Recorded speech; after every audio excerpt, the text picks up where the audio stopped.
नमस्कार। संवाद श्रृंखला में आपका स्वागत है। मैं अंकित कुमार। आज हमारे साथ एक विशेष मेहमान हैं और इनके परिचय की अगर बात करें, मुख्य परिचय है इनका हिंदुस्तानी भाषा अकादमी। एक बार जब मैं कभी इस शब्द को सोचता हूँ तो इन्होंने हिंदुस्तानी शब्द लिया, और क्यों इन्होंने हिंदुस्तानी शब्द लिया, हिंदुस्तानी भाषाओं के प्रति इनका क्या मन था और क्या इनकी सोच थी, उस पर हम चर्चा करेंगे।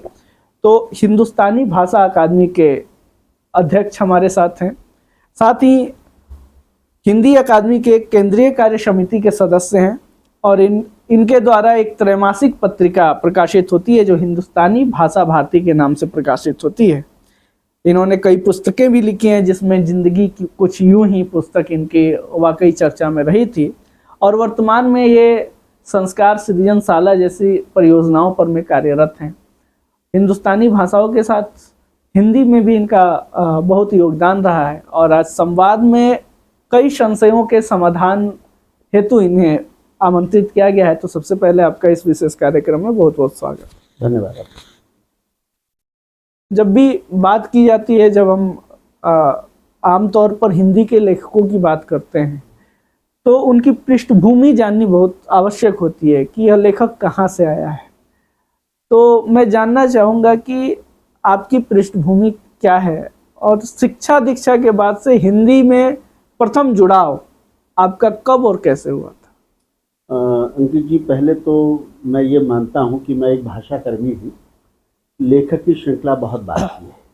लेखक तो कोई हर व्यक्ति कहीं ना कहीं कुछ ना कुछ लिखता है और लेखक के तौर पर रहता है। तो कुछ पुस्तकें आई हैं और कुछ का संपादन किया है, तो आप मुझे लेखक की श्रेणी में रख सकते हैं। लेकिन मैं मुख्यतः अपने आप को भाषा कर्मी, भाषा से भी कहना या हिंदी से भी कहना ज़्यादा पसंद करता हूँ। मेरी पृष्ठभूमि बुंदेलखंड की है और उत्तर प्रदेश का एक छोटा सा जिला है जालौन, वहाँ का मैं रहने वाला हूँ। लेकिन मेरी शिक्षा दीक्षा सभी दिल्ली में हुई है। दिल्ली विश्वविद्यालय से मैं पढ़ा हूँ और क्योंकि उत्तर प्रदेश से हूँ, बुंदेलखंड से हूँ, सामान्यतः समझ सकते हैं कि उत्तर प्रदेश, बिहार, राजस्थान, मध्य प्रदेश के लोगों का झुकाव हिंदी के प्रति हमेशा से रहता है। हिंदी साहित्य के प्रति झुकाव रहा है। बहुत सारी पुस्तकें पढ़ी तो कहीं ना कहीं लगा, जब मैंने लेखन शुरू किया तो पुस्तक जब मेरी छपकी आई तो मुझे लगा कि हिंदी की पुस्तकों का कोई पाठक वर्ग है नहीं, इनको पढ़ कौन रहा है। मुझे लग रहा है कि सभी लोग लिखने में लगे हुए हैं, पाठक वर्ग तैयार नहीं हो पा रहा है। तो उसने मुझे प्रेरित किया कि मैं भाषाओं पे काम करूँ। तो मैं साहित्य से ज़्यादा भाषाओं के लिए काम करने के लिए मैं उत्सुक हुआ और उस पर मैंने कार्य शुरू किया। आपके बातचीत में हिंदी आती है, लेकिन आपके संस्थानों, पत्रिकाओं के नाम में हिंदुस्तानी आता है। तो ये हिंदुस्तानी भाषा अकादमी क्यों है? ये किन हिंदुस्तानी भाषाओं की आप बात करते हैं अपनी पत्रिकाओं में, अपने संगठन में, अपने संस्थानों में? और लोगों का प्रश्न भी रहता है कि हिंदी का व्यक्ति हिंदुस्तानी भाषा, ये हिंदुस्तानी भाषा होती क्या है आखिर? मैं ये मान के चलता हूँ कि देखिए, हिंदी को केंद्र में रख के जब सिर्फ हिंदी की बात की जाती है तो इसकी स्वीकार्यता में थोड़ी दिक्कत आती है। कुछ लोगों को ये लगने लग जाता है, और क्योंकि भाषा एक ऐसा विषय है जिस पे लोगों का बड़ा जुड़ाव रहता है, सम्मान के साथ जुड़ाव रहता है, अस्मिता के साथ जुड़ाव रहता है। कोई अगर महाराष्ट्र का है तो महाराष्ट्र की बात करेगा, कोई गुजरात का तो गुजराती की बात करेगा। तो जब हम बार बार हिंदी हिंदी कहते रहते हैं तो बाकी लोग कहीं ना कहीं आपसे अलग हो जाते हैं, विमुख हो जाते हैं। तो हमें लगा कि पूरी भाषाओं को, जो भारतवर्ष में जितनी भी भाषाएं बोली जा रही हैं, हिंदुस्तानी शब्द गांधी जी ने कहा, तो हिंदुस्तानी शब्द को अगर लिया जाए तो इसकी स्वीकार्यता ज़्यादा बढ़ेगी। तो वो सभी भारतीय भाषाएं, जो 22 भाषाएं जो कि संविधान की 8वीं अनुसूची में दर्ज हैं, वो ना केवल वो, बाकी 1600 भाषाएं जो पूरे हिंदुस्तान में बोली जाती हैं, बोलियां हैं, उपभाषाएं हैं, भाषाएं हैं, उन सबको भी सहेजा जाए। तो कार्य तो बहुत बड़ा है, और लेकिन जितना भी इस पर काम हो सके उसको करना चाहिए। इसलिए हिंदुस्तानी भाषा अकादमी की स्थापना हुई और हम सभी भारतीय भाषाओं की बात करते हैं। लिपिबद्ध भाषाएं, बिना लिपि की भाषाएं, इन सब पे काम किया जाना चाहिए, उनको बचाया जाना चाहिए, उनको संरक्षित किया जाना चाहिए।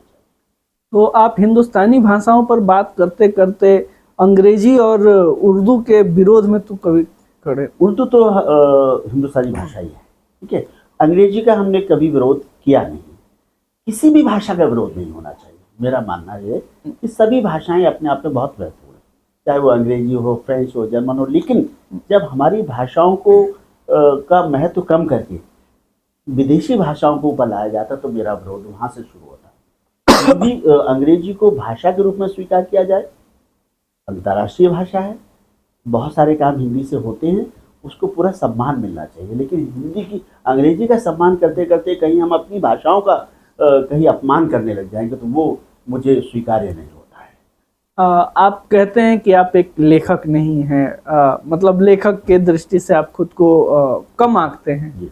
लेकिन जब मैं आपके बारे में चीज़ें छानबीन कर रहा था तो आपकी जिस पुस्तक का मैंने नाम लिया, जिंदगी कुछ यूं ही, जो शायद वाणी प्रकाशन द्वारा प्रकाशित है, तो मैंने देखा कि इस पुस्तक को कुछ पुरस्कार भी दिए गए और आखिर में जिंदगी कुछ यूं ही नाम क्यों रखा आपने? जिंदगी के किस आयाम पर में आपने चर्चा की? और एक जो व्यक्ति लेखक नहीं है, भाषा का सिपाही है, उसको इतने पुरस्कार सम्मान उसके लेखन से कैसे मिलने लगे? अंकित जी, जहाँ तक सवाल है जिंदगी कुछ यूं का, जो वाणी प्रकाशन से प्रकाशित हुई है, उसका 4-5 भाषाओं में अनुवाद हुआ और उसके ऊपर उसके ऊपर समीक्षा सम्मान भी घोषित किया गया था वाणी प्रकाशन द्वारा। और पूरे हिंदुस्तान से करीब 75 लोगों ने समीक्षाएं लिखी दी थी। और इस पहली बार हिंदी साहित्य इतिहास में ऐसा हुआ था कि किसी एक ही पुस्तक के ऊपर 75 समीक्षाएं, किसी ने पढ़ी, पुस्तक को खरीदा, लोगों ने उसको पढ़ा, उसके ऊपर उसके अपने अपने आकलन किए, वो पुस्तक रूप में आई। शब्द गाथा के नाम से पुस्तक आई थी छप के। तो सारी समीक्षाएं एक साथ शब्द गाथा। ऐसा तो होता था कि एक व्यक्ति अलग अलग पुस्तकों पर समीक्षाएं लिखे, लेकिन एक पुस्तक के ऊपर अलग अलग व्यक्ति समीक्षाएं लिख रहे हैं, वो भी 75 लोग, 70-75 लोग लिख रहे हैं। फिर वो पुस्तक रूप में आ रही है। फिर उन समीक्षकों को दिल्ली बुलाया गया, उनका सम्मान किया, सर्वश्रेष्ठ समीक्षक का चयन हुआ, उसको नगद पुरस्कार और सम्मान दिया गया। तो एक अपने आप में अद्भुत प्रयोग था और आदरणीय डॉक्टर नामवर सिंह जी ने इसको बहुत सराहा था। उन्होंने शब्द गाथा जो नाम दिया, उन्हीं का दिया हुआ नाम था कि एक अद्भुत, क्योंकि उसके बड़े तो कोई समीक्षक हो नहीं सकते, तो उन्होंने कहा था कि अद्भुत कार्य हुआ समीक्षा क्षेत्र में। तो और जहाँ तक दूसरा प्रश्न आपका था अंकित जी की, जब आप लेखक नहीं है, कवि नहीं है, तो लेखक, इस हर व्यक्ति के पीछे एक कवि छुपा होता है। और हम वो कभी आशुरी कभी नहीं कि किसी विषय को देखकर उसके ऊपर कविता लिखे, मन से निकलती चीज़ें तो वो कविताएं बन के निकलती है। तो वो मन की जिंदगी कुछ ही मन के भाव की कविताएं हैं मेरी, तो मन के बहुत करीब है। जो कुछ हमने जिया है, जो कुछ हमने देखा है, जो कुछ हमने सुना है, उसकी कविताएं हैं वो। आपने चर्चा की, जब आपके पुरस्कारों की चर्चा होती है, मुझे एक आपका पुरस्कार हिंदी साहित्य अकादमी द्वारा आपको, दिल्ली हिंदी अकादमी द्वारा एक पुरस्कार दिया गया था। किस बारे में वो पुरस्कार था और आखिर वो किस योगदान के लिए आपको, वो कुछ योगदान से संबंधित थी? हाँ, विशेष योगदान सम्मान था वो जी। सामान्यतः ऐसा होता है कि कोई अकादमी या कोई संस्था पुरस्कारों की घोषणा करती है और फिर लोग प्रविष्टियाँ मंगाई जाती है, लोग संस्तुति भेजते हैं, फिर वो उनका चयन होता है, जैसा होता है। इसमें मेरे साथ बड़ा अच्छा अनुभव हुआ है जी।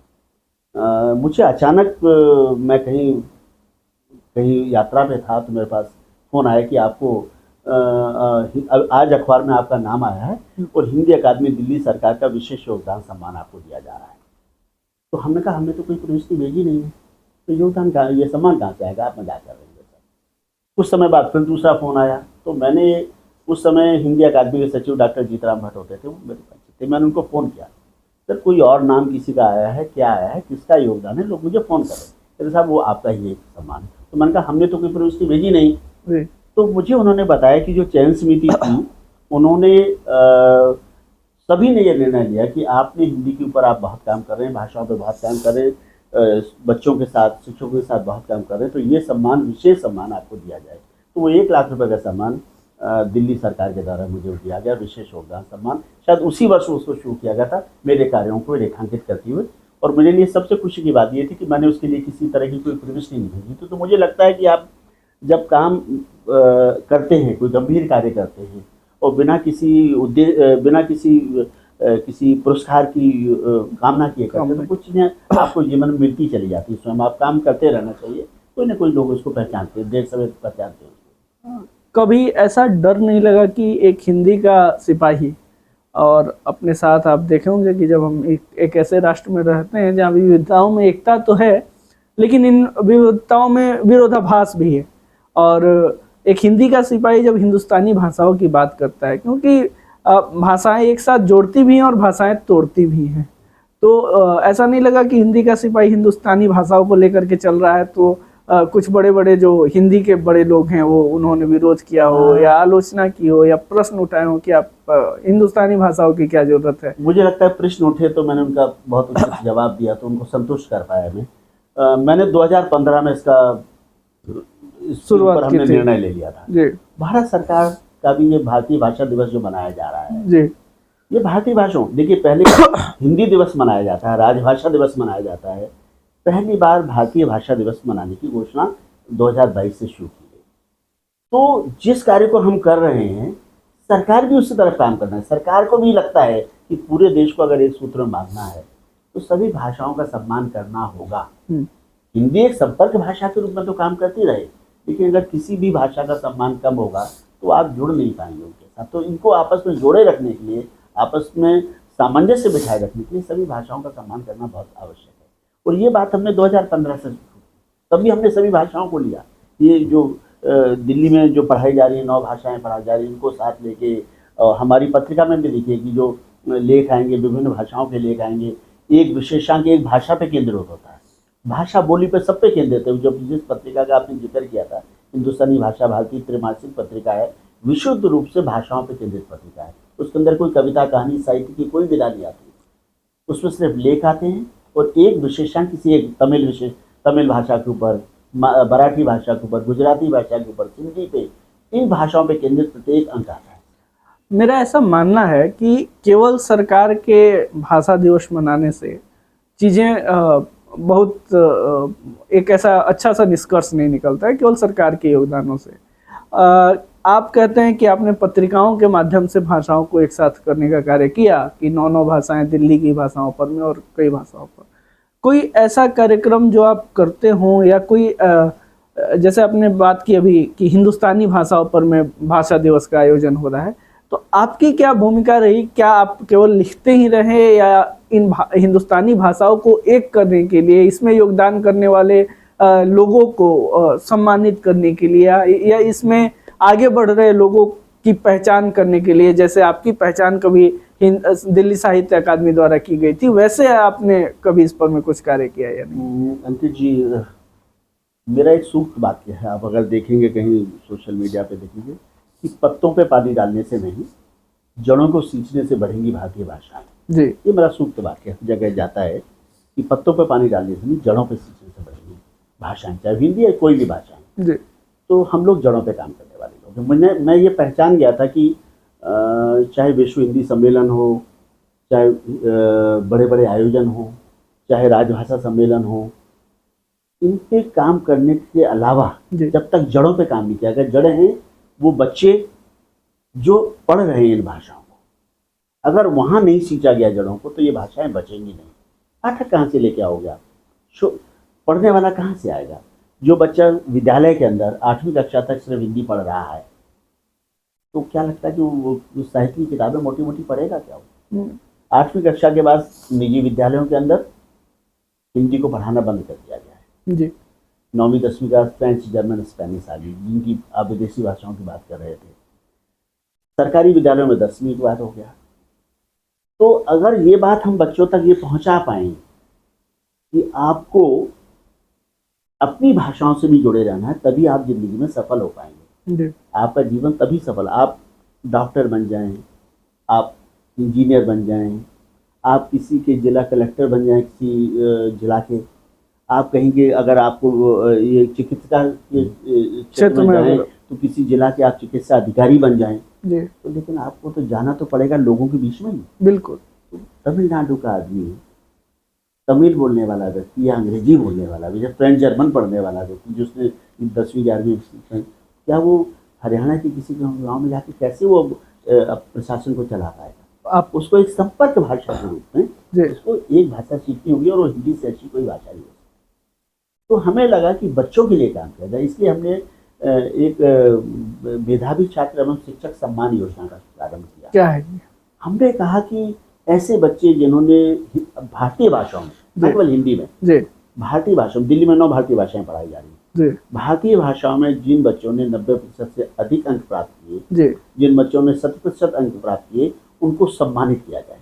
इससे उनका मनोबल बढ़ेगा। न केवल उन बच्चों को बल्कि उनके पढ़ाने वाले शिक्षकों को भी सम्मानित किया जाए। तो भाषा गौरव शिक्षक सम्मान के हमने जो 90% बच्चे थे उनको भाषा दूत, जो 100% अंक प्राप्त करने वाले बच्चे थे उनको भाषा रत्न जी, और ऐसे शिक्षक जो इनको पढ़ा रहे थे उनको भाषा गौरव शिक्षक सम्मान से सम्मानित करना शुरू किया। कब से संख्या बहुत, हमें 8 साल है, ये 8वां वर्ष है। अच्छा, तो पहले वर्ष सिर्फ 225 बच्चे थे, 25 शिक्षक थे, कुछ विद्यालय थे। पिछले वर्ष हमने 10,000 बच्चों को सम्मानित किया। कहाँ से है इतने बच्चे? ये ताल कटोरा इंडोर स्टेडियम के अंदर हमने आयोजन किया। फिर हमने इंदिरा गांधी राष्ट्रीय कला केंद्र को जोड़ा अपने साथ जी। इस वर्ष हमारे साथ एक और संस्था जुड़ गई। इस बार हम 305 विद्यालयों के 900 भाषा शिक्षक, 303 100% अंक प्राप्त करने वाले भारतीय भाषाओं के छात्र और 9,000 से ज़्यादा भाषा दूत जिन्होंने 90% से अधिक भारतीय भाषाओं के, उनको सम्मानित करने जा रहे हैं। संख्या बहुत बड़ी है, इसलिए हमने ये कहा कि इस बार सम्मानित सभी को किया जाएगा। और एक हमने इस योजना को और बृहत रूप दिया। हमें लगा कि एक ही जगह हम आयोजन कर लेते हैं, आए चले गए। हमने सभी विद्यालयों से ये प्रार्थना की, उनके जो प्राचार्य हैं उनसे अनुरोध किया कि शिक्षकों को हमारे यहाँ भेजिए और 100% बच्चों को भेजिए और 90% वालों की जो सम्मान पत्र और उनकी जो सील है वो हम शिक्षक को दे देंगे और हर विद्यालय अपने यहाँ भाषा महोत्सव मनाए।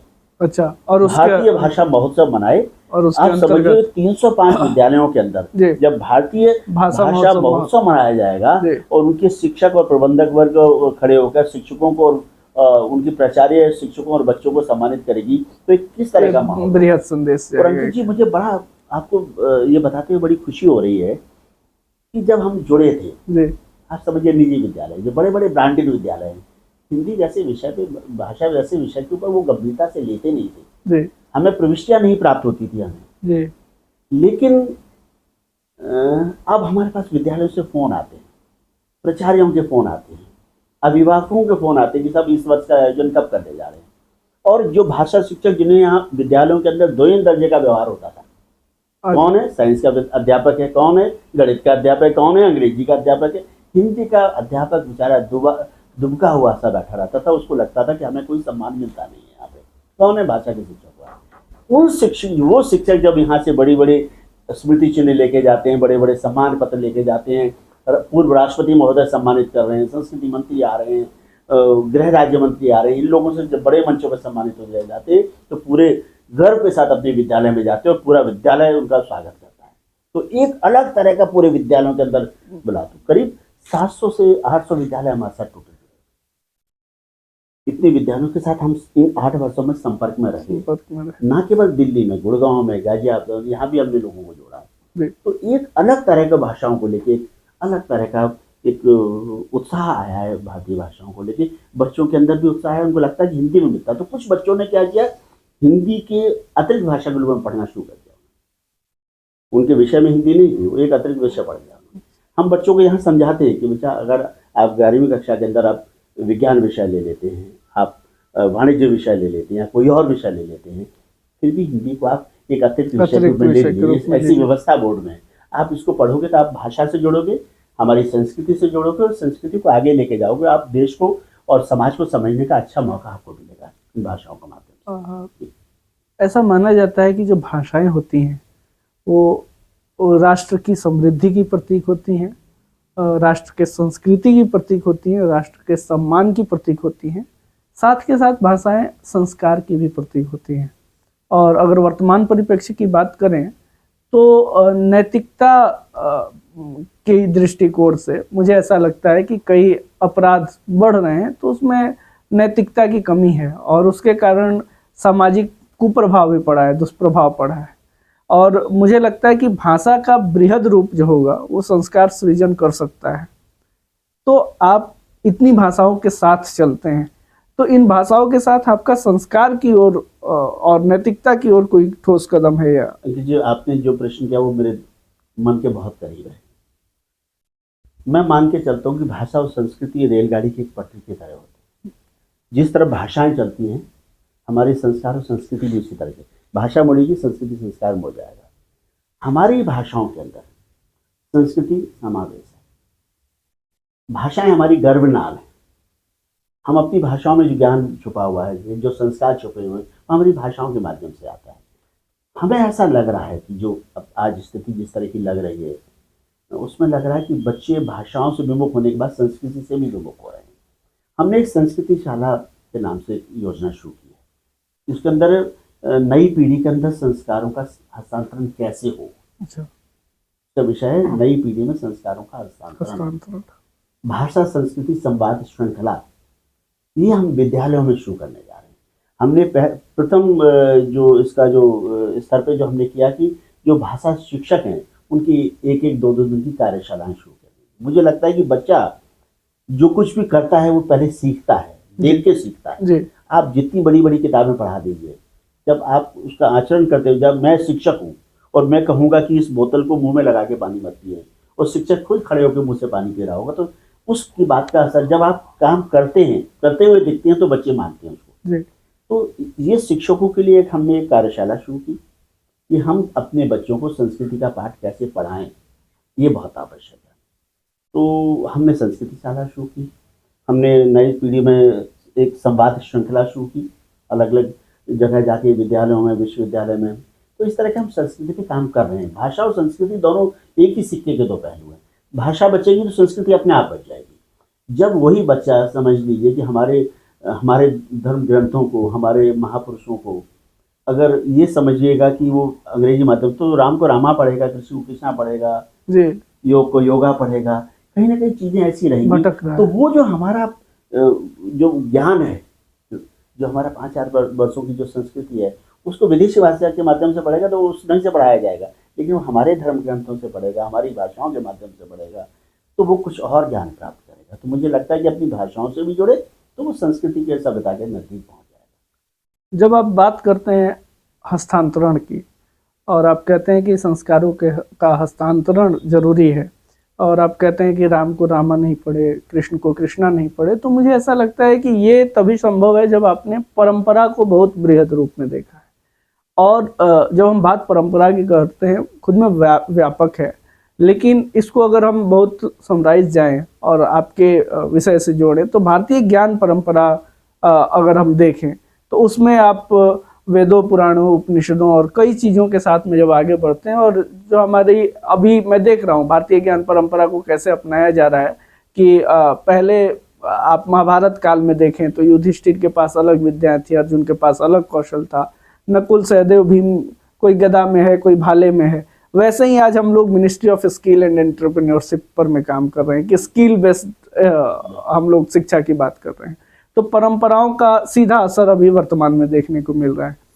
क्योंकि आप मैं कह सकता हूं कि आप प्रणेता हैं, आपके पास में आप एक वैसे ध्वज के वाहक हैं जिस पर में समाज थोड़ा एक आप पर में आश्रित है और आपसे अपेक्षाएं भी कर रहा है। तो हिंदुस्तानी भाषा अकादमी या आपके द्वारा किए गए कार्य भारतीय ज्ञान परंपरा को कैसे आगे बढ़ाने में कार्य कर रहे हैं? नई शिक्षा नीति में भारतीय ज्ञान परंपरा का समावेश किया गया। शिक्षा मंत्रालय की तरफ से भी यह है कि सभी जगह भारतीय ज्ञान परंपरा को उच्च शिक्षण संस्थाओं में किया जाए और विद्यालयों स्तर पर भी किया जाए। ये जो अभी हम कह रहे हैं कि हम वेदों में, पुराणों में हम इससे जो दूरी बन गई है ना, ये हमारे समाज में कहीं दिखाई देती है। जो युवा वर्ग है वर्तमान में, हम इस कमरे में बैठ के जो बातचीत कर रहे हैं, जिस स्तर पर बातचीत कर रहे हैं, जिस भाषा का प्रयोग कर रहे हैं, इस भाषा का प्रयोग इस कमरे के बाहर नहीं हो रहा है। आप सामाजिक किसी सार्वजनिक जगह पे जाइए, वहाँ जो भाषा बोली जा रही है, मेट्रो में जो भाषा बोली जा रही है, सार्वजनिक स्थल में जो भाषा बोली जा रही है, वो ये भाषा नहीं है। ना इस तरह के संस्कार हैं। आप किसी विश्वविद्यालय के किसी परिसर में जाइए, वहाँ बच्चों का बर्ताव किस तरह की भाषा शैली का इस्तेमाल वो कर रहे हैं। ये सब चीज़ें बहुत अलग हैं। वो इसलिए है कि हम अपनी परंपराओं से, अपने संस्कारों से दूर हो गए। हमारे परिवारों के अंदर क्या हो रहा है? हमारे परिवारों के अंदर ये हो रहा है कि एक बच्चा, माता पिता हैं, एक बेटा है, एक बेटी है। एक कमरे में बेटा बैठा हुआ है, उसने अपना मोबाइल रखा है, लैपटॉप लेके रखा हुआ है। दूसरे कमरे में बेटी बैठी हुई है, टीवी चल रहा है, लैपटॉप है, फ़ोन है। वो ना अपने कमरे से नहीं करते हैं। अगर माँ बाप कोई दरवाजा खोलते भी है ना तो कहते क्या है, राइट टू खाना प्राइवेसी। खाना अंदर ही दे दीजिए। तो पहले जो एक परिवार बैठ के, पूरा परिवार, माँ बाप, दादा दादी सब बैठ के खाना इकट्ठा खाएंगे, उससे संस्कारों का सृजन होता था और हस्तांतरण भी होता था। अब मुझे लगने लगा कि माँ बाप अपने बच्चों से डर रहे हैं। माँ बाप अपने बच्चों से डरते हैं, डरते हुए दरवाज़ा खोलेंगे, ये देखेंगे कि मेरा बच्चा क्या कर रहा है। और बच्चा कहेगा, बच्चा कहीं जा रहा तो पूछे, ये पूछने में हिचकिचाते हैं कि बेटा कहाँ जा रहे हो, कब तक लौट के आओगे। ये कहीं ना कहीं हमारी संस्कृति और संस्कारों से अलग होने के कारण ही ऐसा हो रहा है। मैं जिस पीढ़ी का व्यक्ति हूँ, मेरी अवस्था 60 प्लस की है, 7 साल से ऊपर का नहीं है। मैं जिस पीढ़ी का व्यक्ति हूँ वो मैं अपने माँ बाप से भी सम्मान करता था और डरता था। मैं अब अपने बच्चों से भी डरता हूँ। इसको अंग्रेजी में कहते हैं सैंडविच जनरेशन। हम सैंडविच जनरेशन के लोग हैं, दोनों ओर से दबे हुए। दोनों। हम माँ बाप से भी डरते थे, हमें कभी थप्पड़ लग जाएगा।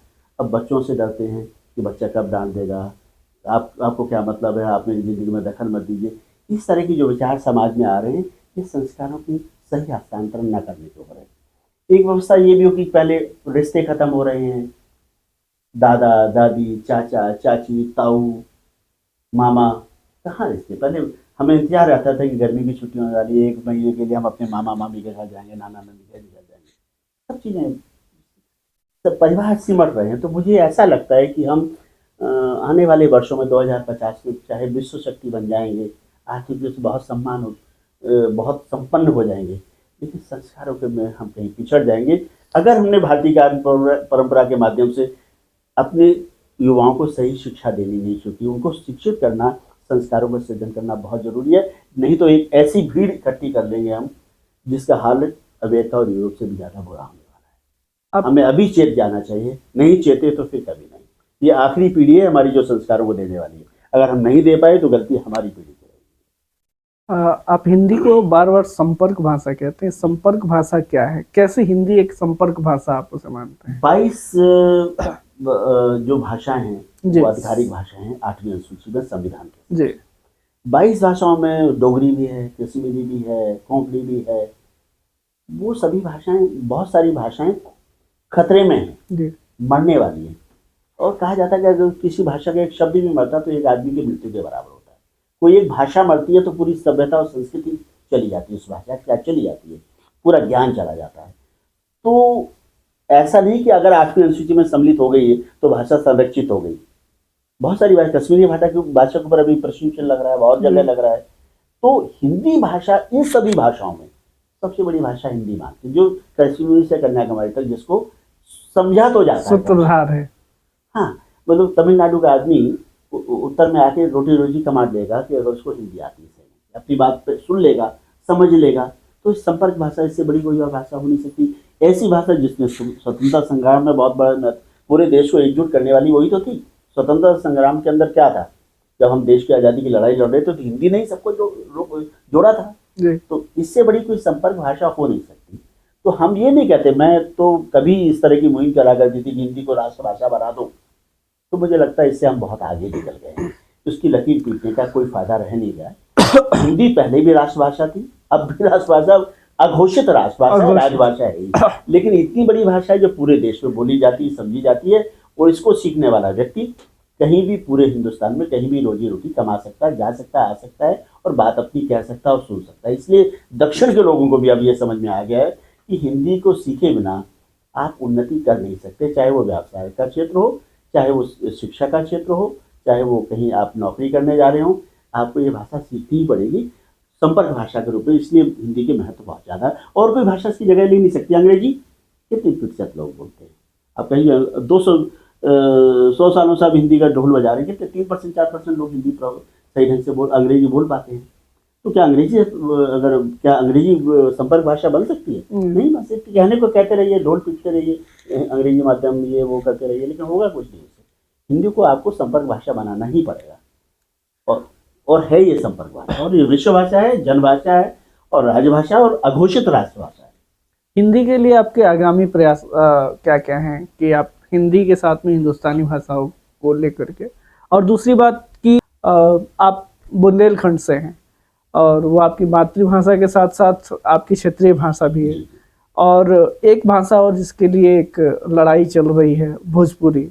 इन दोनों के लिए आपके क्या प्रयास रहे हैं? बुंदेलखंडी और चूंकि आप हिंदुस्तानी भाषाओं की बात करते हैं तो उसमें आपकी भोजपुरी के लिए क्या कुछ प्रयास रहे हैं? मैं जहाँ तक मानता हूँ, देखिए भोजपुरी 8वीं अनुसूची में शामिल होने के लिए प्रयासरत है जी। और न केवल भोजपुरी, 50 से ज़्यादा भाषाएं हैं जो 8वीं अनुसूची में शामिल होने के लिए प्रयासरत है और इसमें सबसे मजबूत दावेदारी भोजपुरी की सबसे मजबूत दावेदारी है। लेकिन ये बहुत ही मंथन का विषय है। ये मेरे से कोई कहे कि 8वीं अनुसूची में भी सम्मिलित कर लिया जाएगा तो क्या करने से क्या फायदे होंगे, क्या नुकसान होंगे, इसके ऊपर एक अलग इसके ऊपर विमर्श होना चाहिए। बहुत सारे लोग जो भोजपुरी के लोग हैं पूरे दम के साथ कहते हैं कि भोजपुरी को 8वीं अनुसूची में सम्मिलित होना चाहिए। तो कहीं ऐसा तो नहीं कि भोजपुरी के सम्मिलित हो जाने से हिंदी का संख्या बल कम हो जाएगा? जी। इस पर चिंतन की भी आवश्यकता है। एक प्रश्न चिन्ह छोड़ के जा रहा हूँ मैं, क्योंकि ये बहुत विवादित विषय है, बहुत सारे लोगों के दिल से जुड़ा हुआ विषय है। राजस्थानी भी बहुत प्रयासरत है, बुंदेलखंडी भी प्रयासरत है, अवधी भी प्रयासरत है। मैथिली जब से हिंदी पट्टी की बोलियों में जब से मैथिली 8वीं अनुसूची में सम्मिलित हुई है तब से बहुत सारे लोगों ने कहा कि हमारी भाषाओं को भी इसमें सम्मिलित किया जाना चाहिए। मैं तो सिर्फ संदेश मात्र ये कहना चाहता हूँ कि हमें अपनी मातृभाषाओं को बचाना चाहिए। मैं अपने परिवार में अपने माता पिता से अगर बुंदेलखंडी में बात करता हूँ, आप भोजपुरी में बात करते हैं, वो अवधी में बात करते हैं, मैथिली में, हमें उस सब बात को बढ़ाना चाहिए और अपने बच्चों तक भी लेके आना चाहिए। जो पंजाबी है वो पंजाबी, जो गुजराती है वो गुजराती, उनको अपनी मातृभाषाओं में अपनी पीढ़ियों के साथ अपने बच्चों के साथ बात करनी चाहिए, उनको बचाना चाहिए। भाषाएं तभी बचेंगी जब उनको प्रयोग में लिया जाता, तो उनको प्रयोग में लिया जाना चाहिए अभिभावकों द्वारा भी। राइटर्स कम्युनिटी और संवाद के साथ में कैवल्य प्रकाशन के लिए और आपको देख रहे तमाम युवाओं और युवाओं के अतिरिक्त जो भी लोग देख रहे हैं उनके लिए आपका क्या संदेश है? मैं चाहूँगा कि भाषाओं को बचाइए और बार बार फिर वही कहूँगा कि पत्तों पे पानी डालने से नहीं, जड़ों को सींचिए। हमें अपने व्यवहार में भाषाओं को लाना होगा। अब जो बहुत आसान से हिंदी के शब्द हैं, टेबल है, चेयर है, फैन है, जो आसान हिंदी के शब्द हमारी भाषाओं में उपलब्ध हैं जी, उनका प्रयोग बंद मत करिए जी। एक व्यक्ति के अंदर सामान्यतः 1500-1700 शब्द बोलता है पूरे दिन के अंदर, सामान्यतः, ये भाषा शास्त्री कहते हैं। उनमें से अब धीरे धीरे अपनी भाषाओं के शब्द आप गायब कर देंगे तो आपके पास जो भाषा बचेगी वो लंगड़ी लूली बचेगी। तो अपनी भाषाओं का संरक्षण कीजिए, उनके शब्दों को बचाइए, ज़्यादा से ज़्यादा प्रयोग में उन शब्दों को लाइए जब तक जरूरत ना हो। नहीं तो रोज़मर्रा के जो आसान शब्द आपके मस्तिष्क से अलग हटते जाएंगे, उनको मत हटने दीजिए और अपनी मातृभाषाओं को बचाइए और भाषाओं को के साथ जिए, उनको आत्मसम्मान का प्रश्न बनाइए अपनी भाषाओं को। दूसरी भाषाओं का सम्मान कीजिए लेकिन अपनी भाषाओं की कीमत करिए। अपनी भाषाओं की जो हमारा गर्व है वो पहले होना चाहिए अन्य भाषाओं का। अगर कोई और भाषा हमारा सम्मान करेगी तो हम भी करेंगे। ये बहुत बहुत धन्यवाद आपके आगमन के लिए। और सबसे बड़ी बात, इन्होंने इकोनॉमिक्स की एक बात की, अपॉर्चुनिटी कॉस्ट की इन्होंने बात की कि दूसरी भाषाओं को अपनाने में आप अपनी भाषाओं को नहीं त्याग दें। तो कोशिश करें कि हम सभी अपनी भाषाओं पर में कार्यरत रहें और हिंदुस्तानी भाषाओं पर आपके कार्य, आपके योगदान हेतु बहुत बहुत धन्यवाद। जो कार्य आप हिंदुस्तानी भाषाओं के संरक्षण और संवर्धन के लिए कर रहे हैं और साथ साथ जो हिंदी पर में आपका कार्य है, यह बिल्कुल प्रशंसनीय, सराहनीय और साथ में अनुकरणीय भी है। मैं चाहता हूं कि कई लोग जो हिंदी और हिंदुस्तानी भाषाओं से जुड़े हैं वो आपको ज़रूर जानें और आपसे जुड़ें। और साथ में आपके आगामी कार्यक्रम जो 11 दिसंबर को होने वाला है, जिसमें आप हिंदुस्तानी भाषाओं पर कार्य कर रहे शिक्षकों और छात्रों, क्योंकि जड़ यही है, शिक्षक ही हैं जो नए पौधों को जन्म देंगे और ये छात्र ही हैं जो आगे चल कर के भाषाओं पर में कार्य करेंगे। इनके लिए बहुत बहुत शुभकामनाएं। आने के लिए बहुत बहुत धन्यवाद।